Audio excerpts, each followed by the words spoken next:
Hello and welcome to another episode of Danica Raven's BiteSize Horror. This week we have a gothic fairy tale from author Eric LeVick, Voice in the Fireplace. If you're sitting comfortably, we shall begin.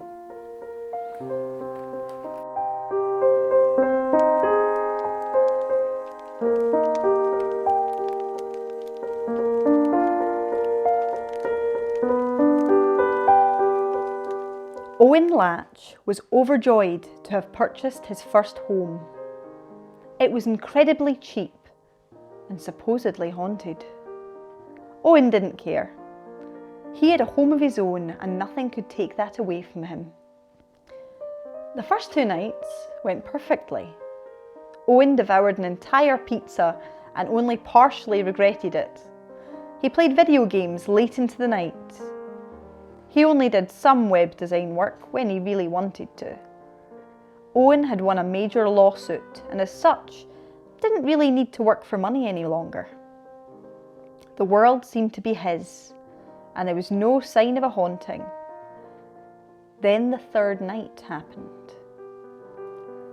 The 3rd day was peaceful enough, and Owen fell asleep in his chair in front of the fire. "Help! Help!" called a woman's voice. Owen awoke and looked for the source of the sound. "Help!" The voice was coming from the fireplace. Owen was scared, but chose to act as if someone were pranking him. "Whoever this is, it isn't funny," Owen yelled into the crisp air of the large room. The fire then changed colour to bright red, and the face and neck of a beautiful woman could be seen. "I am Nissa. I've been trapped here for centuries. An evil wizard imprisoned me. I will need your help to become free." "Why should I believe a ghost in my fireplace?" Owen inquired. "This is my home. The wizard was shunned by my family, and I was punished. I am no ghost. I can be restored completely to life," Nissa argued. "What happened between your family and the wizard?" Owen asked. "The wizard was a family friend. We both came from magical families. He had an unhealthy interest in my mother," Nissa said. "Say no more. Jealousy does terrible things to people." Owen spent the next few nights talking to the woman in the fireplace. He learned that she'd been imprisoned roughly 2 centuries before, and that the house at some point became abandoned until a company sought to renovate the home and profit from it. She'd met many people, but none had ever tried to free her. "Why has no one ever released you?" Owen asked. "I do not know. I'm beautiful and curvaceous," Nissa replied. "Well, perhaps they're afraid of your magic," offered Owen. "How would someone go about making you human again?" Owen was actually thrilled to have such an unusual friend. 3 items must be placed into the fire at midnight over 3 nights. Blood, flesh, and bone, Nissa answered. "No wonder no one's freed you." "That's a tall order," Owen said. "Oh, it doesn't have to be yours, or even human. They never stayed around long enough for me to explain that part," Nissa cried. Owen decided to release Nissa. He hoped the extra steak he'd bought would do the trick. It was now approaching Christmas time. "Hopefully in a few days, you'll get to see the stocking I made for you, Nissa," Owen said as he tossed the blood from the steak into the fire. The fire briefly sizzled and glowed an eerie white. The next night, Owen repeated the process with the meat of the steak. The same sizzling and white light happened. The 3rd night, Owen was excited. He tossed the steak bone into the fire. The fire sizzled, but this time the light turned blue and the flames became large hands that forcefully gripped Owen, incinerating him. From the ashes arose Nyssa, fully human. The blue flame then travelled back into the fireplace, where Owen's confused face could be seen in the fire. "What's happened?"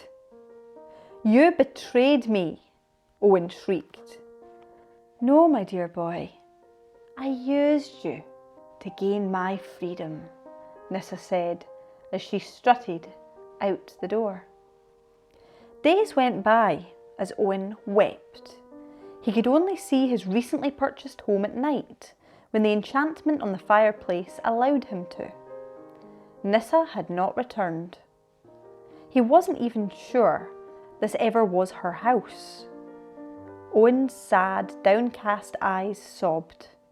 Suddenly, the window shattered, and a baseball came rolling into the room. A curious little face peered through the broken window. Moments later, a little girl around the age of 10 entered through the unlocked door and ran to the baseball. Owen called to her, "Help! An evil sorceress tricked me and trapped me in this fireplace." The girl screamed and ran off. Owen resumed crying. A week later, the little girl returned, curious about what she had seen. She spoke with Owen, and he gladly explained the situation. The little girl was named Crystal, and she told Owen that a new woman fitting Nyssa's description was running the local bookstore. After a couple of weeks getting to know Owen, Crystal decided to help. She kept her word for the first and second nights, despite it being so late. Owen graciously thanked her. For the third night, Crystal brought the bookstore owner to the house. Owen recognised her as the sorceress, Nyssa. "I really do not like this house. You said you found an old spell book?" Nyssa inquired. "Yes, right over there," Crystal said, as she threw a chicken bone into the fire. The fire sizzled, and the flames turned into large blue hands. "You have caused your own demise," Nyssa laughed. The blue hands gently pushed Crystal aside and latched onto Nyssa instead. Nyssa howled as she and Owen traded places.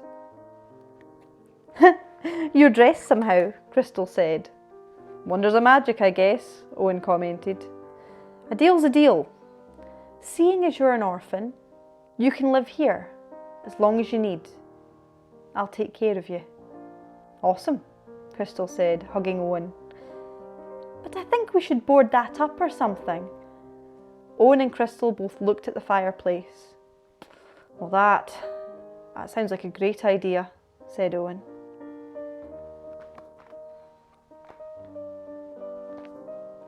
Big thank you to Eric LeVick for sending in another one of his stories. That was a nice wee gothic fairy tale there.